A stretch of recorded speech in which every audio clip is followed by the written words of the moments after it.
पहले क्वेश्चन में मैं सर अटक गई थी, तो मतलब मैंने पेपर में गर्दन उठा के नहीं देखा था ऊपर, लगातार पूरा टाइम बस मैंने अपनी 1 मिनट वेस्ट नहीं की, पूरा टाइम बस लगे रहो। तो सर सबसे पहले तो मैंने एनसीईआरटी के तो मैंने कुछ भी नहीं छोड़ा था, वो वाली बहुत अच्छी बुक लगी थी मुझे काफी। जो चीजें आपने बताई हैं, एक तो एनसीईआरटी पूरा कंप्लीट किया, एचपीएससी में इंटरव्यू काफी अच्छे से कंडक्ट करवाते हैं सर। खासकर हरियाणा में लड़की को स्पोर्ट बहुत कम किया जाता है आफ्टर मैरिज। एक्सप्रेशन ऐसे थे ना कि अरे वाओ, मतलब फर्स्ट टाइम खुश हो गए सभी। हाँ, उनको शायद मैं ही ऐसे कैंडिडेट मिले मुझे। कोई नहीं बोलेगा, हर कोई डर रहा होगा। हेलो हेलो, हाँ जी सर, नमस्ते। नमस्ते जी, गुड इवनिंग रश्मि जी, कैसे हो? हाँ जी सर, ठीक हूँ बस। और कैसी चल रही है जॉब? तो जॉब तो बस एकदम इतना बिजी शेड्यूल बन गया है ना, बस अच्छा। टाइम ही नहीं मिलता सर पढ़ने का भी। अच्छा। हाँ सर, असिस्टेंट प्रोफेसर का भी क्या पता दे दिया, आज आ गया ना पीजीटी का भी शेड्यूल। हाँ, पीजीटी का आ गया, अभी ऑब्जेक्टिव नहीं होगा, सिर्फ सब्जेक्टिव होगा। हाँ सर, बच्चे मेरे को लग रहा है बहुत कम है, इसीलिए पता ही नहीं, मैं तो खुद सोच रहा हूँ कि ना, मतलब एस्टेट भी लाइफ टाइम कर दिया। हाँ, तो मेरे को लग रहा है इन्होंने ये सोचा होगा कि भाई ये पेपर नहीं करवाने वाले, तो कुछ बच्चों ने ऐसे करके मुझे फॉर्म ही नहीं भरा होगा।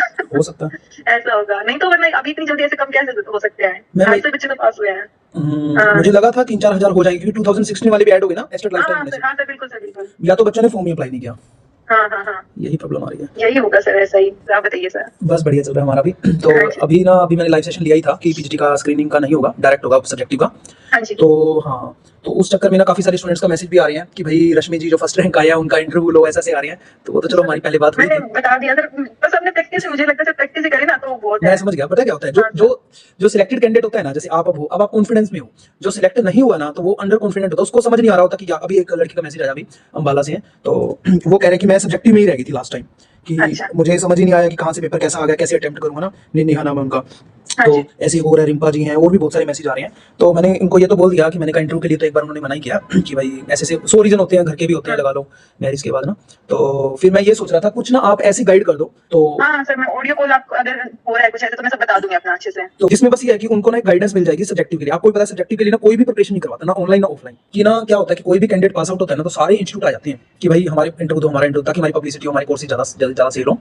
और इस चक्कर में ये सब चीजें होती हैं। बट कैंडिडेट के साथ होता क्या है कि कैंडिडेट जो एक्चुअल में, जैसे कि आपने 2020 से जुड़े हो, मेरे को पता है ना। सबसे पहले तो मेरी आपसे बात ही शुरुआत हुई थी सर, मैंने एस्टेट के लिए कोर्स लिया था। आपने एस्टेट के लिए लिया था, आपकी फिर मैरिज हुई, उसके बाद एस्टेट भी आपने क्वालिफाई किया, और शायद उस टाइम मैरिज हो रखी थी, उससे बाद हुई थी। हो गई थी सर, नहीं सगाई हो गई थी उस टाइम पे। 2020 से मेरी शादी तो हो गई थी, लेकिन शायद मैंने पहले ले लिया था कुछ टाइम पहले, ध्यान नहीं मेरे को। आपने एस्टेट क्वालिफाई किया, उसके बाद चलो है ना जुड़े रहे। इसमें होता है ना, कैंडिडेट का मैंने देखा है, जो दिल्ली में भी कुछ इंस्टीट्यूट ऐसे हैं, तो वो ना पैसे दे के लगा लो या कुछ ऐसा गिफ्ट का लालच करके बोल रहे थे सर सम्मानित करेंगे आपको, प्राइज देंगे। मेरे साथ ना ये पिछले 5-6 सालों से प्रॉब्लम रही है कि कोई भी पास आउट बहुत हुए, 1000 प्लस जॉब लग चुके हैं, केरल कर्नाटक में भी लगे, हरियाणा पंजाब दिल्ली में भी, डीएसएस में लास्ट टाइम बहुत लगे 21 में। तो बस यही है, मेरे से ये नहीं हो पाता कि जैसे आपसे मेरी बात हुई, आपने मना कर दिया, उसके बाद मैंने आपको कुछ नहीं कहा कि ठीक है कोई दिक्कत नहीं, कि स्टूडेंट की पर्सनल मैटर है, उनको ज्यादा अच्छे से पता है कि मुझे देना है या नहीं देना या कुछ भी है। और हम अपना अच्छे से कंटेंट प्रोवाइड करा रहे हैं, बच्चों को अच्छा लग रहा है तो वो आएंगे, जरूरी नहीं कि इस इंटरव्यू देख करके ही वो आएंगे। तो ये चीज है, बट इस चीज का जरूर ध्यान रखना, अगर कोई पैसा दे करके या कोई गिफ्ट या कुछ ऐसा दिखा करके वो ले जाता है ना इंस्टीट्यूट, मतलब अपने उधर पे, तो उस चीज का फिर दुख बहुत होता है। नहीं सर, मैंने मना कर दिया। कैसे मतलब आपका तो मेरा मतलब शुरुआत से मुझे लगता है सर, आपका तो क्रेडिट जाना भी चाहिए ना, कि आपने तो मेरे एस्टेट में बहुत हेल्प हुई थी, वहीं से शुरुआत तो वहीं से हुई थी सर, जैसे कि वो अपना बाद में तो इसलिए ना तो एस्टेट क्वालिफाई किया जाता है। हाँ सर, आपको भी पता है, अगर एचपीएससी की बात करें, सबसे ज्यादा स्टूडेंट हमारे पास ही 450 स्टूडेंट है। हाँ जी सर, एचपीएससी में सारे इंस्टीट्यूट एक साइड हरियाणा के और हमारा एक साइड। हाँ सही है, तो है। हाँ, तो उसमें तो है ही नहीं कि भाई पब्लिसिटी करनी है या लोगों को नहीं पता, अवेयर नहीं है, बताना है, उनको सब पता है स्टूडेंट्स को भी। सिर्फ और सिर्फ मैं इसलिए चाह रहा था कि उनको मोटिवेट। अभी आप देखोगे ना, मैंने जो वीडियो लाइव किया, जो सब्जेक्टिव पेपर हो रहा है, उसमें भी नीचे कमेंट आ रहा है, प्लीज रश्मि मैम का आप इंटरव्यू ले लीजिए, हमें थोड़ा गाइडेंस मिल जाएगी, मोटिवेशन मिल जाएगा। तो मैंने कहा चलो एक बार कॉल कर लेते हैं उनको। चलो कोई नहीं, वो तो ठीक है। और अब ये बताओ मुझे सब्जेक्टिव के बारे में कि ना आपने एग्जाम्पलर और वो सारी चीजें लास्ट टाइम आपने बताई थी, वो थोड़ी सी बता दो, क्या क्या प्रिपरेशन की थी? देखो सर, सबसे पहले तो मैंने एनसीईआरटी के तो मैंने कुछ भी नहीं छोड़ा था। एनसीईआरटी के तो बिल्कुल एग्जांपल्स और एक्सरसाइज के हर क्वेश्चन मैंने लगाए हुए हैं। ठीक है, एनसीईआरटी तो बिल्कुल बेस है, वो तो हर बच्चे को आना ही आना चाहिए। ठीक है। हाँ, उसके अलावा जैसे मैंने एलिमेंट्स में सिर्फ एग्जांपल्स किए थे, एलिमेंट्स में भी हाँ, तो क्वेश्चंस जो एक्सरसाइज के क्वेश्चंस होते हैं ना, उसमें जिसमें लिखा होता है एनसीईआरटी एग्जाम्पलर, मैंने वो वाले अटेम्प्ट किए, लेकिन मेरे पास एग्जाम्पलर की बुक नहीं थी, तो मैंने उसी में से वही किए थे। नहीं, एक तो एलिमेंट्स के एग्जांपल किए थे आपने, और उसमें एक्सरसाइज जो होती है उसकी, ठीक है, उसमें जो जिसमें क्वेश्चंस पे पीछे लिखा होता है एग्जाम्पलर ऐसे करके, वे वाले क्वेश्चंस ट्राई किए थे सिर्फ। मतलब वो एग्जाम्पलर की भी अलग से बुक आती है, तो उसमें मिल जाएंगे सारे। हाँ, वो आती है, लेकिन जैसे कि भाई ऐसे करके बहुत ज्यादा सिलेबस हो जाता है तो बच्चे कर नहीं पाते। ठीक है, तो इसलिए मैंने वहीं से उसी बुक से किए थे मैंने सर। मतलब आपने एक तो एनसीईआरटी बेसिक लेवल सारा कर दिया, उसके बाद आपने एलिमेंट उठाया, एलिमेंट में एग्जांपल कर दिया, और उसके बाद एक्सरसाइज में से सिर्फ एग्जांपलर किया। हाँ, सिर्फ एग्जांपलर। हाँ जी सर, ठीक है। हाँ, अब उसके अलावा ठीक है, हाँ जी बताइए। हाँ, उसके अलावा सर जैसे मैंने आपके कोर्स लिया हुआ था स्टेट का, तो मैंने पूरा एक रजिस्टर बनाया हुआ था उसका। ठीक है, एक पूरा प्रॉपर आपका था, जिसमें आपने जैसे प्रीवियस ईयर भी जो भी थे स्टेट के एग्जाम में, फिर एक बुक आती है यूपी की प्रीवियस ईयर की। हाँ, टीजीपीटी वाली यूथ कॉम्पिटिशन, वो हाँ सर यूथ, वो वाली बहुत अच्छी बुक लगी थी मुझे, काफी बहुत हेल्प मिली थी उसमें, वो पढ़ी थी। ठीक है। अभी इस सब्जेक्ट ऑब्जेक्टिव के लिए तो शायद पता नहीं सर, लेकिन उसमें कुछ बड़े बड़े क्वेश्चंस भी होते हैं वैसे, वो फिर हमें ढूंढने पड़ेंगे कि कौन सा इंपॉर्टेंट है, उसी हिसाब से करें तो ठीक है। सब्जेक्टिव की बात कर रहे हो ना? हाँ, मैं सब्जेक्टिव के लिए ज्यादा बेनिफिशियल नहीं रहेगी वो, क्योंकि उसमें छोटे छोटे भी क्वेश्चंस है। वो नहीं, वो रहने दो। मतलब ठीक, 3-4 चीजें आपने बताई हैं। एक तो एनसीईआरटी पूरा कंप्लीट किया आपने, उसके बाद जो एलिमेंट से सिर्फ एग्जांपल की और एक्सरसाइज से एग्जांपलर की है, ठीक है। उसके बाद आपने यूथ कंपटीशन टाइम वाली बुक भी की है, बट उसमें ऑब्जेक्टिव है ज्यादा। हाँ, उसमें ऑब्जेक्टिव है सर। हाँ ठीक है। मैंने लेकिन एक जिस मैंने बुक की थी सर, ये कौन सी थी, एनडीएस केवीएस, ये सब सारे जो भी DSSS होते हैं ना, अरिहंत की है शायद, हाँ पीजीटी की, ठीक है, जो होते हैं वो की थी उसमें से, लेकिन वही बहुत बड़ी हो जाएगी कैंडिडेट्स की, अगर टाइम 1 मंथ है, आप ये सोचो सिर्फ 35 दिन है। हाँ, तो उस हिसाब से नहीं करनी चाहिए, बाकी वरना उसमें से ना 1-2 क्वेश्चन आए हुए थे, ठीक है। मतलब मुझे ऐसा लगा। बट वो तो कॉमन होते हैं, उधर से भी सेम ही होंगे, वहां भी हाँ, वो कहीं से भी हो सकते हैं, मतलब मैंने उस बुक से की थी सर। ठीक है। हाँ, तो ये सब पढ़ा था। बाकी मैंने ग्रेजुएशन का तो मैंने सारा पोर्शन किया था, मैंने कुछ नहीं छोड़ा था। ग्रेजुएशन में आपने एक तो लीनियर अलजेब्रा पढ़ा, आपने पहले बताया था। हाँ, लाप्लास एंड फोरियर भी किया था। लाप्लास एंड फोरियर, ठीक है। क्वेश्चन आए हुए थे वो पूरा 10-20 जितने भी नंबर, हाँ 5-5 नंबर के आए हुए थे लास्ट में। हाँ सर, वो 2 पार्ट से। और लाप्लास, अब रियल और कॉम्प्लेक्स भी पढ़ा आपने? हाँ, मैंने तो सब पढ़ा है। ठीक है, क्योंकि आपके पास टाइम था और ऑब्जेक्टिव की प्रिपरेशन भी कर रहे थे आप, इसीलिए वो सब्जेक्टिव में भी काम आ गया। सब्जेक्टिव की सर मैंने बाद में की थी, मतलब हाँ, लेकिन वो ऑब्जेक्टिव के तरीके से की थी, वही काम आ गया आपके। हाँ, काम सेम ही होता है सर, बस उसमें फिर प्रैक्टिस करनी होती है, फिर स्टेप वाइज लिखना पड़ता है। ठीक है। हाँ, तो ऐसे थ्योरम्स के प्रूफ तो सर सब्जेक्टिव में याद किए थे वो तो, जैसे ज्यादा नेम बेस्ड थ्योरम तो नहीं आई थी, ज्यादा बहुत ही आसान, सबसे मतलब जैसे आसान कहते हैं ना वो वाली easy से easy आई थी। हाँ, उसमें तो बहुत इजी थी, बट फिर भी मतलब हमें थोड़ा रिस्क नहीं लेना चाहिए, कुछ थ्योरम्स एक्स्ट्रा भी कर लेनी चाहिए, क्या पता क्या दे देना सर। ठीक है। अब ये बताओ कि ज्यादा स्टूडेंट्स की ये डिमांड है कि अटेम्प्ट कैसे करना है, आपने क्या मतलब जैसे 5 नंबर का क्वेश्चन है या 10 नंबर का क्वेश्चन है, उसको कैसे आपने कितने पेज में किया और किस वे से जो है ना आपने उसको अटेम्प्ट किया?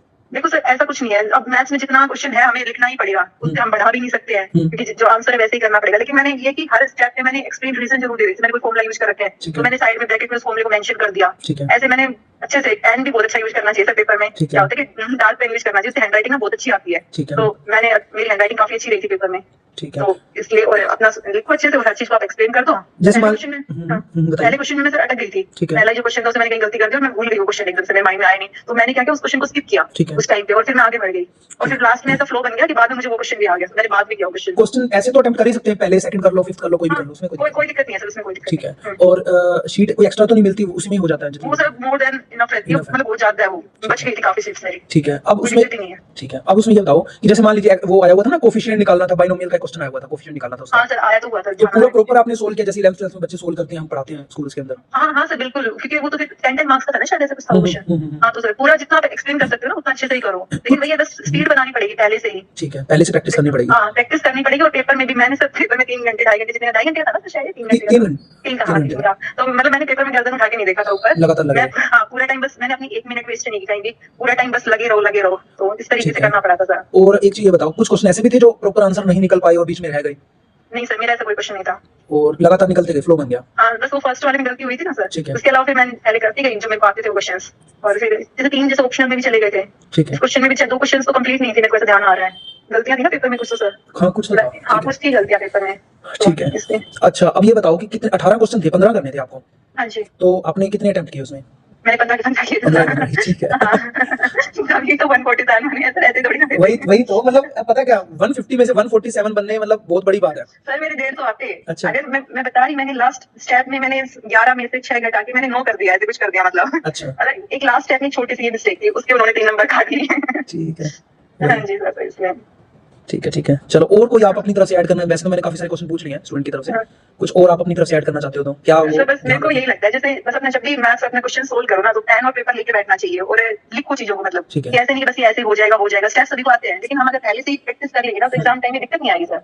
जब आप पेपर लिखोगे ना तो पेन अपने आप चलता रहेगा फिर। ठीक है, अभी से जो भी प्रैक्टिस कर रहे हैं तो लिख के देखें पूरा प्रॉपर। हाँ, लिख के करें। मैं तो सर अपने मैंने इतने पेज वेस्ट किए ना, मतलब वेस्ट तो क्या था वो है, मतलब कॉपियां भर दी लिख के। हां, मैंने खुद अपने A4 शीट में कर दी थी वैसे, क्योंकि मेरे को थोड़ा पेपर अच्छा चाहिए होता है पढ़ने के लिए, जिसमें मन करे, मतलब मेरा ऐसे मैं रफ पेज यूज नहीं करती थी कभी भी। ठीक है। A4 ड्रीम वैसे सस्ती आती है, तो वो शायद 160-70 कुछ आती है, वो काफी चल जाती है, ऐसे नहीं खत्म नहीं होते पेज, मतलब मैं उनमें करती थी सर, क्योंकि पेपर में भी वही काम आने ना सर, वैसे होते हैं। हां, तो मैंने उनमें प्रैक्टिस की है। ठीक है। हां जी सर। और कुछ ऐड करना चाहते हो, कुछ और मतलब और क्या क्वेरी हो सकती है, क्योंकि आप उससे गुजरे हो, अभी फिलहाल ही गुजरे 2024 में ही आपने एचटेट के बाद स्क्रीनिंग भी दिया, सब्जेक्टिव भी दिया। अच्छा, इंटरव्यू में थोड़ा सा बता सकते हो क्या क्या होता है?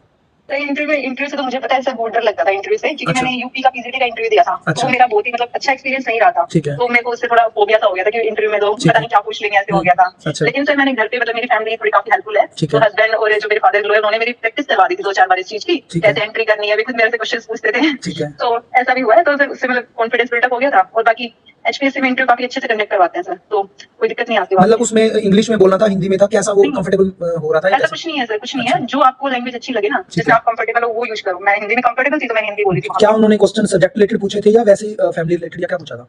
जैसे उन्होंने मेरे से शुरुआत की थी, जैसे कि मेरे बारे में पूछा पहले तो कि आप क्या करते हो, पढ़ाते वगैरह वो क्या, ऐसा कुछ। ठीक है। तो ये तो मैंने बता दिया था, मैंने बताया नहीं कि वैसे कि मैं पढ़ा रही हूँ, वैसा कुछ मैंने नहीं बताया। मैंने कहा सर मैं तैयारी कर रही हूँ अभी तो। ठीक है। तो फिर उन्होंने मेरे जीके से स्टार्ट किए थे क्वेश्चंस, तो जीके में मेरा इतना अच्छा नहीं था, तो फिर मैंने एक दो क्वेश्चंस को आंसर किए, फिर मैंने एक दो के नहीं कर पाई मैं। तो फिर उन सर ने बोल दिया कि सर सब्जेक्ट पे आइए। तो फिर सर ने सीधा सब्जेक्ट शुरू कर दिया। फिर उन्होंने मेरे से पूछा भी कि आपका किसमें इंटरेस्ट है। तो बच्चे क्या करते हैं कि इजी सब्जेक्ट चूज कर लेते हैं, जैसे मेरे को साइड्स एंड रिलेशंस बताना है, मैट्रिसेस बताना है, तो मैंने ऐसा नहीं किया, मैंने लीनियर अलजेब्रा चूज किया था सर। तो उनका मतलब फेस एक्सप्रेशन ऐसे थे ना कि अरे वाओ, मतलब खुश हो गए सभी। हाँ, उनको शायद मैं ही ऐसे कैंडिडेट मिली हूँ जिसको लीनियर अलजेब्रा बोला, कोई नहीं बोलेगा, हर कोई डर रहा होगा, हर कोई आसान चूज करता है। तो उनके लिए कुछ अलग हो गया होगा, मतलब बोर भी हो जाते हैं ऐसे थोड़ा।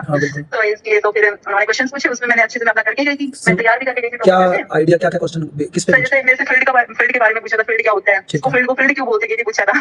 मैंने कहा सर फील्ड को फील्ड क्यों बोलते हैं ये तो मुझे नहीं पता। ठीक है। क्योंकि उन्होंने बोला जैसे कौन सा फील्ड है, हमारे जो खेत वेत होते हैं, जोतते हैं, हल वगैरह, ऐसा वाला फील्ड है क्या?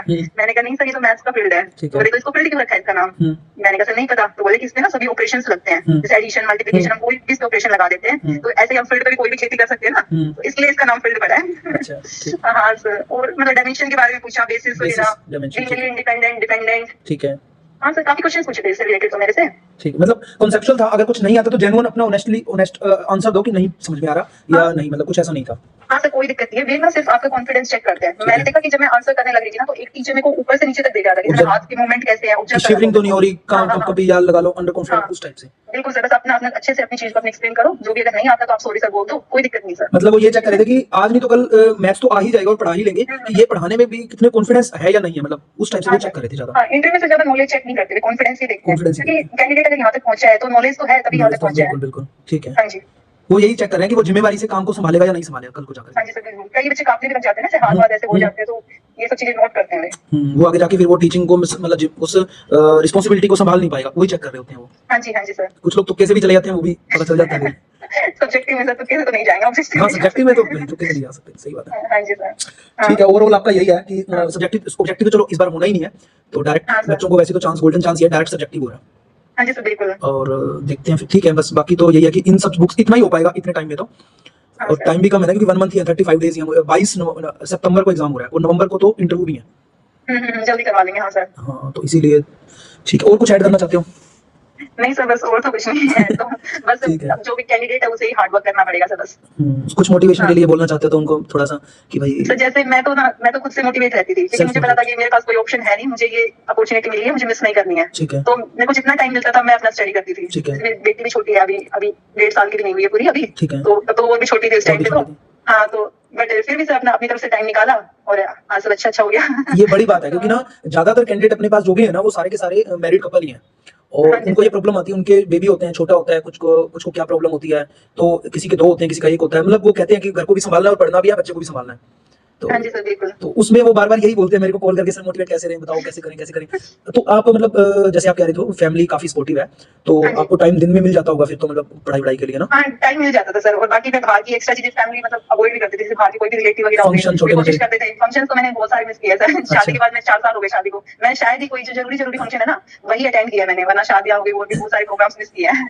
वैसे ना देखा जाए, मतलब चलो ऑडियो में हो रहा है आपका, मैं पूछ रहा हूँ काफी चीजें, बट वीडियो में होना चाहिए, क्योंकि ना ये एक एक्चुअल में इंस्पायरिंग स्टोरी है एक उनके लिए, क्योंकि देखो हरियाणा में पीजीटी लेक्चरर लगना बहुत बड़ी बात है, खासकर हरियाणा में। तो वीडियो कर लीजिए। क्योंकि करना चाहिए, क्योंकि ना मेरे को जब सुना, जब आपकी ये बातें सुन रहे हैं ना कि 1 साल का बेबी था उस टाइम पे ना, और घर के सपोर्ट कर रहे थे, तो खासकर हरियाणा में लड़की को सपोर्ट बहुत कम किया जाता है आफ्टर मैरिज।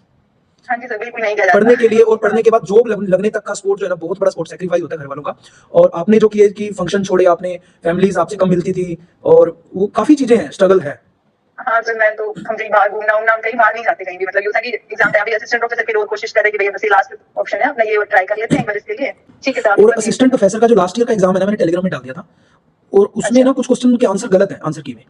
अच्छा ये भी आपको देखने होंगे। थोड़े लीनियर अलजेब्रा का मैं कल क्वेश्चन देख रहा था और हाँ। उसमें भी दो आंसर आ रहे थे। कुछ कुछ क्वेश्चन ऐसे हैं जिसमें दो आंसर आ रहे हैं, ए भी आ रहा है, सी भी आ रहा है, बी भी आ रहा है, डी भी आ रहा है, इस टाइप से।